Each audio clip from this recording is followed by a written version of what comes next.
바이어스라는 돈 많은 바람둥이가 있었습니다. 1927년의 어느 날 붉은 파티를 즐기다가 팔이 부러졌는데 주치의가 뭔 짓을 해도 고통이 사라지지 않았습니다. 그러다 어떤 의사가 라디토어라는 약을 처방해줬는데 무려 하버드 의학 박사 윌리엄 베일리가 개발한 150여 가지의 질병을 치료할 수 있다는 만병통치약이었죠.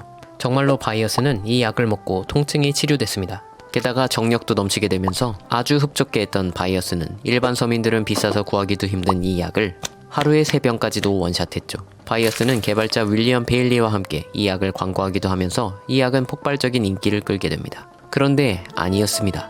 윌리엄 베일리는 하버드 의학 박사가 아니었습니다. 게다가 만병통치약이라니 사실이기엔 너무 좋아 보였습니다. 이 약은 사실 방사능으로 오염된 죽음의 물약이었습니다. 당시엔 방사능에 대해 잘 몰랐을 뿐만 아니라 약사들은 라디토어를 처방하면 17%나 되는 리베이트를 받을 수 있었기에 묻지도 따지지도 않고 라디토어를 처방하고 있었던 것이었습니다. 복용 약 5년 만에 엑스레이 수천 번에 달하는 방사선에 피폭된 바이어스는 엄청난 초능력,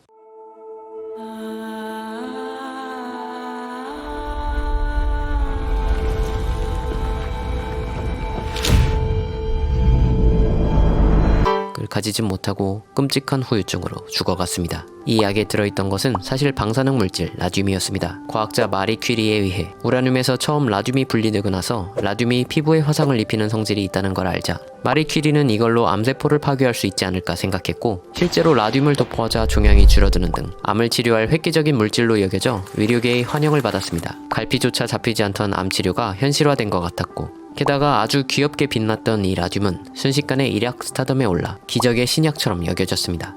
라듐은 실제로 암세포를 파괴하긴 했습니다. 암세포만 파괴하는 게 아니라 문제였죠. 그럼에도 의사들은 라듐을 암뿐만 아니라 별의별 질병에 다 사용하려 했죠. 이런 기회를 돌팔이가 놓칠 리가 없었고 예뻐지는 화장품이라며 라듐이 든 각종 화장품을 판매하기 시작했습니다. 그런데 실제로는 안 들어있었습니다. 비쌌기 때문에 넣을 수가 없었던 거죠. 또 다른 라듐 유행 상품은 만병통치약 라듐물이었습니다. 처음에 토머스가 1912년 특허를 받은 라듐 항아리에서 사람들은 물을 받아 마시기 시작했습니다.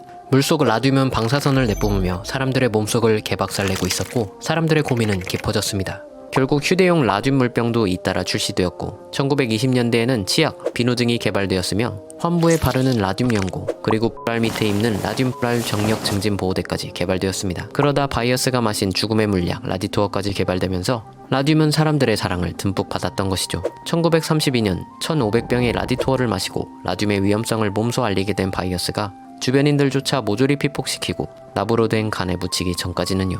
바이어스의 죽음에 대해 라디토어 개발자 윌리엄 베일리는 기소를 받지 않았습니다. 베일리 본인도 라디토어의 효능을 진심으로 믿고 꾸준히 복용했기 때문이죠. 심지어 바이어스가 죽은 건 라디토어 때문이 아니라고 믿었습니다. 결국 베일리는 방광암으로 죽었으며 이후 연구 목적으로 바이어스와 베일리의 시신이 발굴되었을 때 두 사람은 사이좋게 엄청난 양의 방사선을 방출하고 있었습니다. 방사선의 위험에 대해 잘 알려진 오늘날에 와서 상품은 물론 의료계에선 거의 쓰이지 않고 있지만 여전히 방사선으로 암세포를 파괴한다는 개념은 양성자를 가속시켜 암세포만 선택적으로 파괴하는 꿈의 암치료기라 불리는 중입자 치료기를 탄생시켰습니다.